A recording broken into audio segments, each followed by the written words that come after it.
So today, our topic in the metabolic classroom is your thyroid lost on a low-carb diet? So I'm going to turn the time over to Ben. Yeah. So this is a topic that we almost couldn't avoid, at least for too long, because it's one that just comes up so often. And I think it's because, in general, we have put thyroid in a very lofty position as a hormone, and because of, I think, some misinterpretation of data, and that has really put the target on thyroid hormone in any conversation of body weight, body fat for sure, but also in the context of a low carbohydrate diet.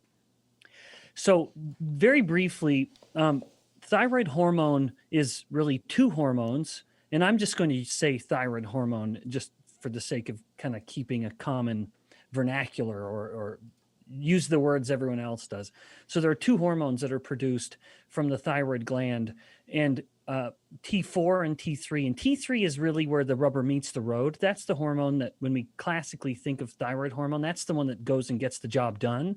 And T4 really acts more as a reservoir of future T3, where T4 is flowing through the blood. And then when the body needs more T3, the tissues, mostly it's the liver, will take in that T4, convert it to T3, and then release it as T3, which can then go and do what thyroid hormone does. And what thyroid hormone does is also very misunderstood. It is essentially a hormone that sets the throttle of the cellular engine. It kind of sets the idle of the engine, or how busy the cell is. When thyroid hormone is up, cells are simply more active. They will be going through their cell life, or the cell cycle, just more rapidly than before. And this would include things as well known as, say, autophagy. Thyroid hormone wants to stimulate that kind of stuff. It just pushes the cells to be a little busier, which is why metabolic rate does go up when thyroid hormone is up. And that's why so many people are so fascinated by thyroid hormone, because we're so collectively fascinated with metabolic rate. And then in contrast, of course, if thyroid hormone is down, then it's like we're just sort of depressing. We're pressing the brakes a bit, and we're slowing things down a bit.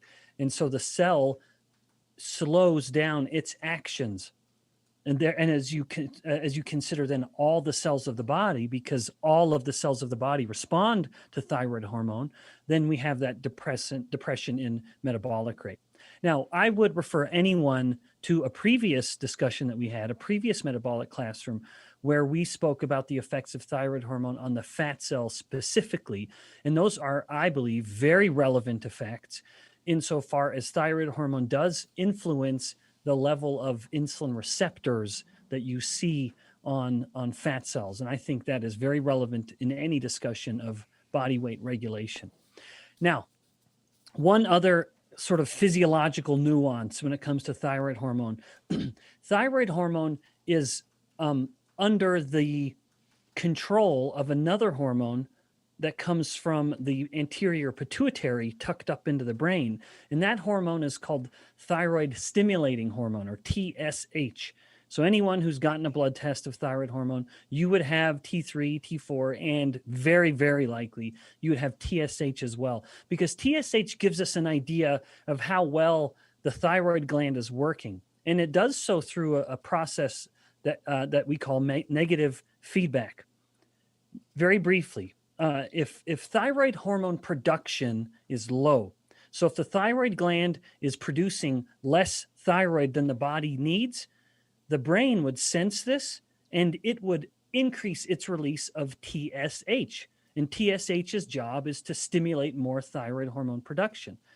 And so that would push the thyroid gland to make more TSH, and to make more thyroid hormone. The brain would sense this increase, and then it would stop releasing TSH. So you can see that there's this kind of ebb and flow. There's this balance between these two hormones, but all of it is acting as a negative feedback. And again, if thyroid hormone is too low, TSH will go up in order to try to stimulate it. In contrast, if thyroid hormone is too high, like, for example, if someone had a thyroid releasing tumor of the thyroid gland, then TSH would be really low, because the brain is swimming in a sea of thyroid hormone, and it would be thinking, I need to turn the thyroid gland off to try to stop making thyroid hormone, and it would do so by lowering the TSH. So understanding the role of TSH in this process is, I believe, essential to really get an idea of what a low carbohydrate does with regards to thyroid hormone.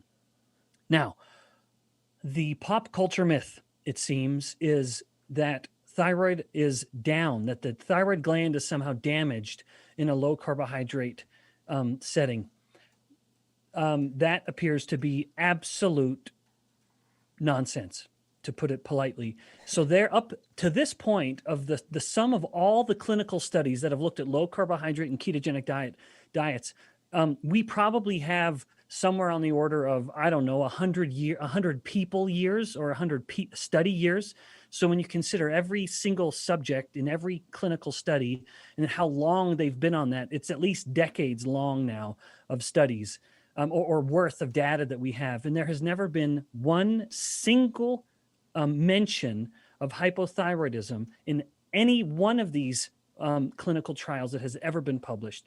And they do this sort of thing. They report negative outcomes. They will often say things like, this study, this subject had to be withdrawn from the study for this reason, or we noted this many instances of hypotension, their blood, whatever it may be, or hypoglycemia, something. There has literally never been one single mention of hypothyroidism in any of these single studies that, again, to this point, is at least decades worth of study data when you look at sort of people study years in these studies.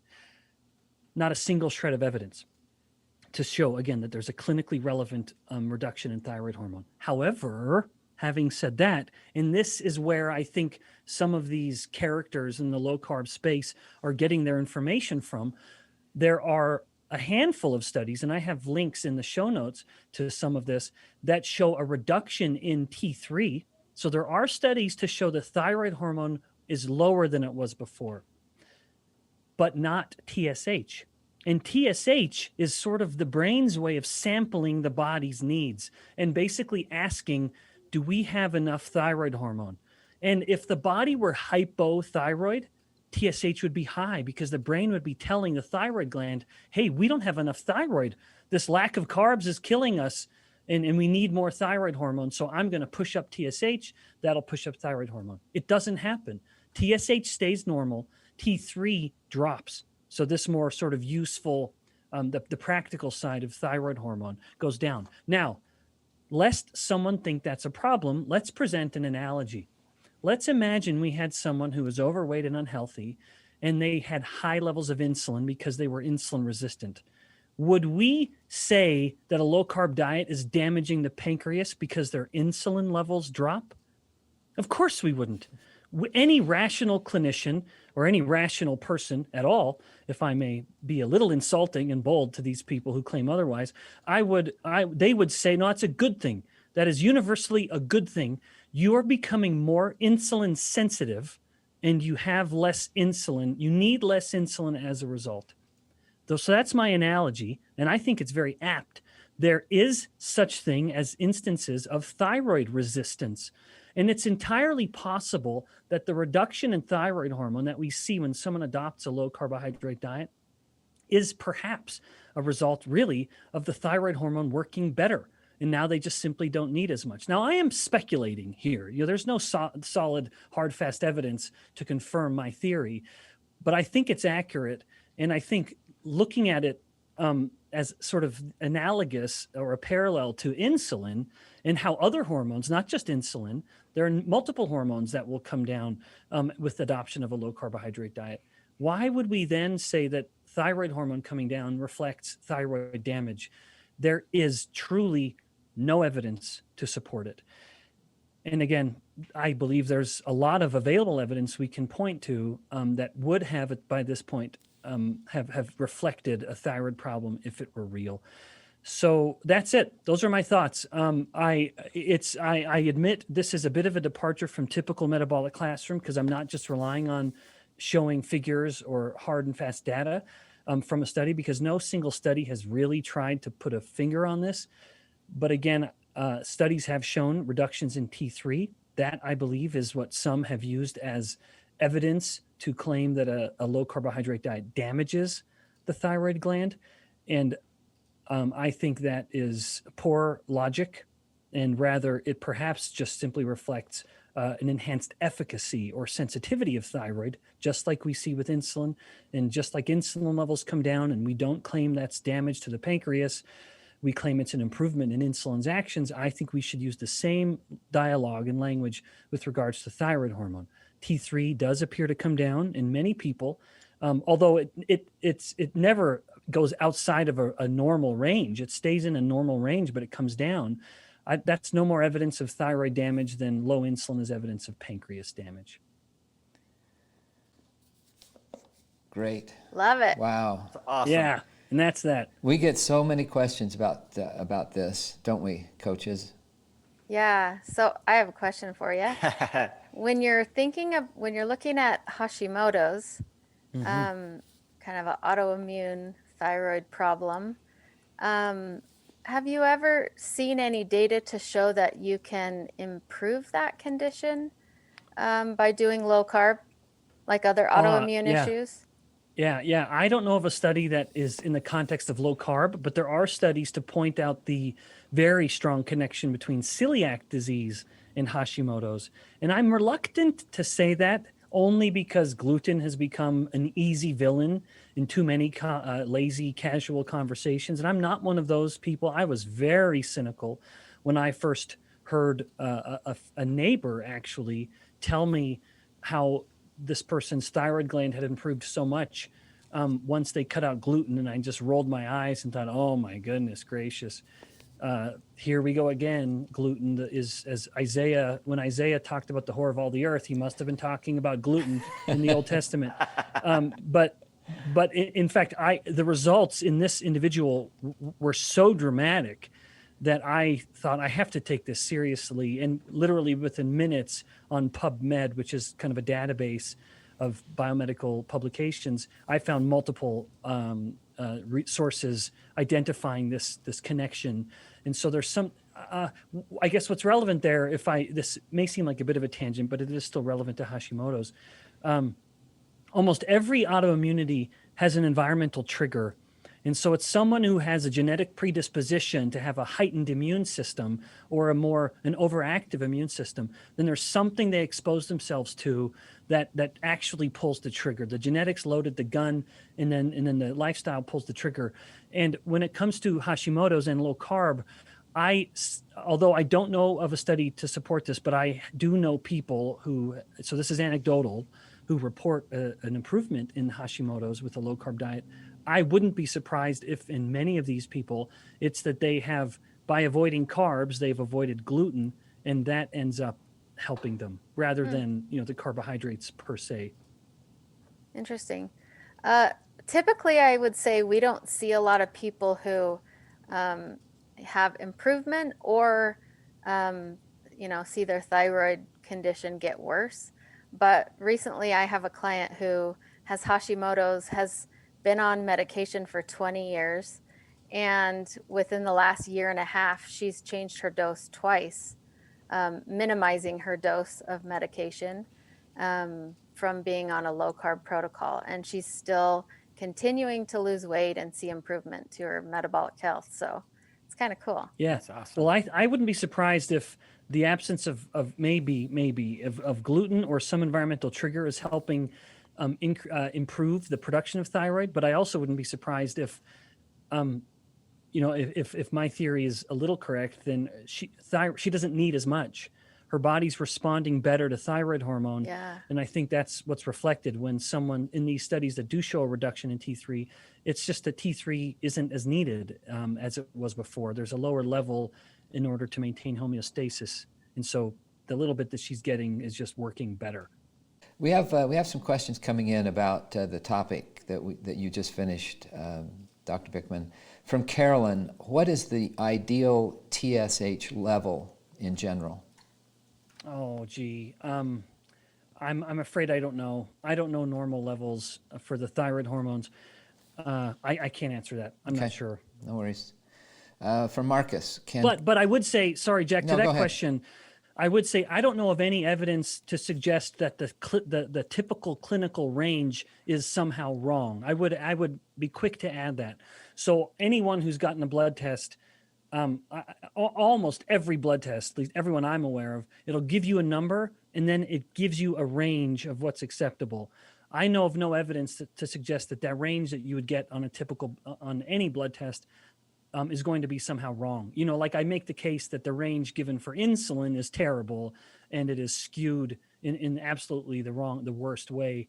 I won't make that same statement with regards to T3, T4, or TSH. So I don't know what the levels should be. It's not something I have my finger on the pulse of well enough, but I would say whatever the lab values that you're given on that same blood test, those are probably the best ones to go with.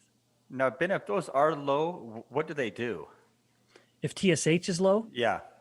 Yeah. So if TSH is low, you have to look at this in context of T3 as well. So there's a couple different ways to look at this, and I don't want to get off. You guys pull me back if I start going too far. So when someone presents with and I'm not a clinician, so I'm saying this as purely an academic, but if someone were to present with a thyroid disorder, and I actually had it confirmed, and I emphasize the word confirmed because so many people will blame their weight gain on their low thyroid without actually having any evidence that their thyroid hormone is actually low. So I do think thyroid is too often thrown under the bus when it's a perfectly innocent pedestrian minding its own business on the sidewalk. But nevertheless, if someone had what they will notice, what they'll feel, if they have a clinical symptom, then it's a result of the thyroid hormone that's out of whack. You know, if they're tired, they're very tired, they're always cold and they're gaining weight. Well, those are classic symptoms of hypothyroidism. If they're losing weight and they're hot and they sweat very readily, sweaty palms, and they're jittery, those are classic symptoms of hyperthyroidism. So what someone will feel is not going to be a difference in TSH. What they feel will be a difference in thyroid levels, hypothyroid or hyperthyroid. And then at that point, you look at TSH in order to try to tell where the problem is. And at the risk of going into too much detail, I'll try to be brief. If someone presented with hyperthyroidism, but TSH was low, that suggests the problem is at the thyroid gland itself, which we would call a primary problem, because the brain with low TSH is trying to tell the thyroid hormone to turn off thyroid production, but it's high anyway. So thyroid gland is not listening to its master, the pituitary gland. So high thyroid and low TSH would reflect that there's a fundamental problem at the thyroid, perhaps something like a tumor, a thyroid producing tumor. Alternatively, if someone has hypothyroidism and they come in fact, let's stick with the hyper. If they had hyperthyroidism and TSH is high, well, that's probably not a problem at the thyroid gland. It's a problem of the pituitary gland because TSH is high and the thyroid gland is obeying the high TSH. So the thyroid gland is obeying its master in this case, the pituitary. So the problem's at the pituitary, very likely, and that would be called a secondary hyperthyroidism. And then all of this same logic goes if the person were hypothyroid. If hypothyroid, the high thyroid gland is low, thyroid hormone is low, but TSH is high, well, then the thyroid gland isn't listening to the high TSH. And so it's a primary hypothyroidism. And that can be something as innocent or simple as an iodine deficiency. Because if there's not enough iodine for the thyroid gland to pull in and then use that iodine to create the backbone of what will become thyroid hormone, it creates that interesting situation where the person can't make enough thyroid hormone, so they are hypothyroid, but TSH is really, really high, trying to force the thyroid gland into working. But not only does TSH tell the thyroid gland to make more thyroid hormone, it also stimulates its size. And so this is where someone can get a goiter, but also have a really, really big thyroid gland, even though the thyroid gland is producing very, very low levels of thyroid hormone itself. Anyway, I'm getting off. It's just too deep. No, this is too awesome. much. Well, But anyway, Rich, so the question you'd asked me was, what's the relevance of TSH? TSH just really acts as a good marker to tell us, is the thyroid gland working well? Is it responding well to the signals? And that's more of my defense of the view that a low carb diet does not hurt the thyroid gland, because TSH levels are always normal. I know of not even a single line of evidence to suggest TSH goes up or down. It just stays normal. And that to me suggests the thyroid gland is fine, because if the thyroid gland weren't normal, in other words, if it were damaged, as the hypothesis goes or the claim goes, then TSH would be high. It's not high. You mentioned iodine. A couple of weeks ago, you talked about the importance of mixing in some iodized salt to make sure you're getting enough iodine, right? Yeah, and that's why thyroid hormone is so essential to overall human health, but it is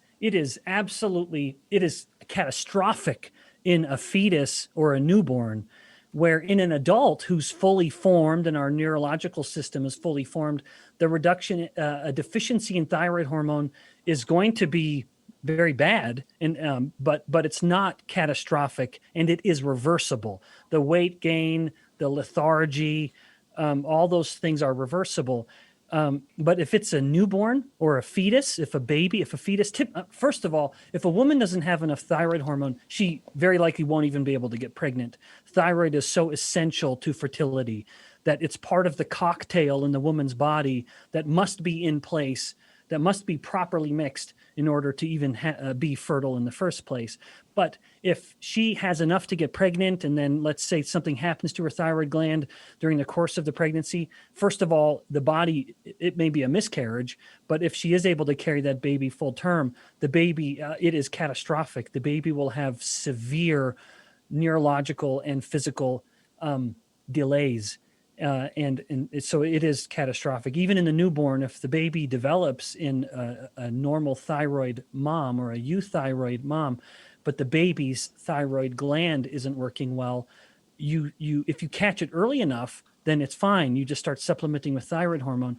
But if you don't, then there will be irreversible consequences. So I'm getting off on a tangent, which I do so often, and I'm glad that the audience allows me. They can tolerate these little tangents. But thyroid, Jack, to your question and point, iodine. I am very I'm a big advocate of iodine, especially in kids, and that can come from seafood.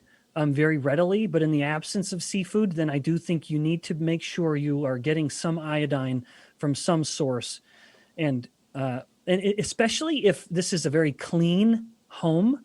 And by that I mean the food is very clean. There's not a lot of packaged food that would have iodinized or iodinated salt in it already, which it very often would. I'm not encouraging you to let your kids eat crackers just to get the iodine. No. But you may do what I've done, which is have a little iodine, little dropper for the kids, or just make sure whatever you're getting has iodine in it, because or even something as benign or as obvious as the salt that's coming in. But iodine is essential to thyroid production, and thyroid production is essential to everything, but especially brain health. Yeah.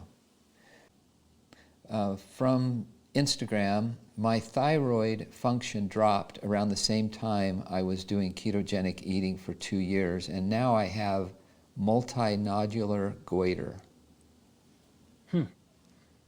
Yeah, I don't think that would have anything to do with the carbs. And again, I only ever make that kind of statement because, one, there's no paper to suggest it, and two, I can't think of the cell biological mechanism that would connect those two. So the first part of that statement, I can only assume that this individual really did have confirmed thyroid problems, and it wasn't a matter of speculating that there were thyroid problems. I mean, that's a delicate thing to say, and I don't mean for it to be indelicate. But assuming that there was in fact confirmed thyroid problems, how that then would lead into a multinodular goiter, I don't know. That would, to my knowledge, that would have nothing to do with carbohydrate consumption in any way. Okay. So multinodular goiters, guys, that's like if the person has little, it's not one whole goiter. It's like there's one little section here that's growing. There's one little section here that's growing. And that's just typically cancer. From Jerry, is a carnivore diet too low carb for people with Hashimoto's? I don't think so. I mean, that's definitely as low carb as you can get, and I don't know of any evidence to suggest it'd be a problem. Okay. But there's just no evidence on that. That's such a specific question. So there's no evidence I can cite as a scientist, and I can't think of any biological mechanism that would suggest it would be an issue. Okay. And, In fact, I'd and- just be curious to see what he's experiencing, to be honest, Yeah. yeah. if he's already doing it. Anecdotally, we say this all the time, but anecdotally, carnivore seems to really help people with autoimmune disorders. So the less carbs, the better your autoimmune issues seem to be. Yep, and I think that's reflective of what I said earlier, where when you're eating a carbohydrate diet, you have really distilled nutrition to its absolute simplest, where the variety, which is maybe someone would say that's a good thing or a bad thing, the variety of the diet is very narrow. And I know of no one, I know of people who kind of pretend, but I don't believe it's possible to have I shouldn't say that. I would say it's exceptionally rare to someone have an allergic type response or an immune response to meat. Something as evolutionarily vital to a human as meat. But when you go carnivore, you start cutting out so many of those primary autoimmune triggers, things like grains and dairy, and in some people eggs, I guess, which that would be a problem with some carnivores. But typically, at least to my knowledge, those are the big autoimmune triggers. And in many instances, you end up cutting those, even though you're not cutting them. It's inadvertent that you just end up removing what's pulling the autoimmune trigger. From Mary Jo, I'm not hypo nor hyperthyroid, but I do have 6 thyroid nodules that have shrunk 2 years in a row after eating low carb, high fat. Do you think the cause is weight loss or lessening insulin? The endocrinologist doesn't know. Well, how interesting. Yeah. First of all, I'm very happy for the person that they're shrinking. That's wonderful. I would be very curious to see what had been happening to TSH over the same period of time.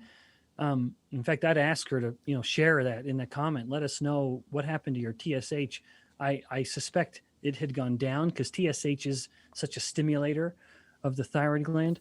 The role that insulin plays in promoting a thyroid tumor or a node, I don't know.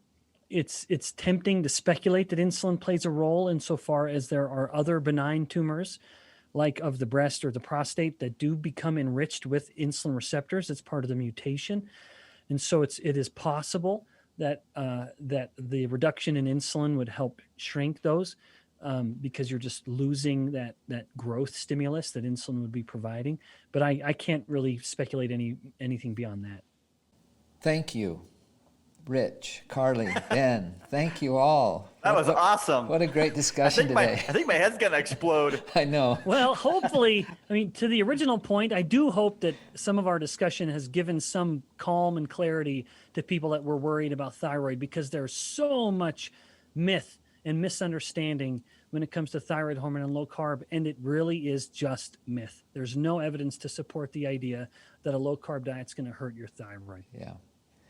Thank you, Ben, for what a wonderful episode. And we encourage all of you, if you just don't know much about Insulin IQ or Dr. Bikman, go to insuliniq.com. In our navigation, there's a little tab that says About Dr. Bikman. You can learn more about his book, Why We Get Sick. I know many of you have already read his book, but it's amazing. And thank you the for joining German us. translation comes out in 2 weeks, I think. How many So- languages now is that in, Ben? No. In fact, I think I actually took a little list. It's German, Korean, Greek, Chinese, Polish, Spanish, Hebrew, Arabic, and Russian. Wow. Isn't that awesome? Has to be Russian. Oh, Very I couldn't be happier. and For anyone Jack- who speaks Russian, я надеюсь, что вы наблюдаете мою книгу. Наверное, вам нравится эта книга. Спасибо. There, that's for the Awesome. Russian speakers. I It should have been agree. better than it is. I'm losing it. Hey, Jack, Ben also has a great article on fats on healthcode.com that everybody should read. It's really Get Health, really gethealth.com. Get Health, Yeah. Yeah, for those of you who don't know, Ben co-founded a little company called Get Health. It's GETHLTH.com, gethealth.com. He does some great blog posts there as well. So, yeah, which one are you referring to specifically, Rich? It just goes through the long, short, and medium chain fats and why saturated fat is so beneficial to us. Great.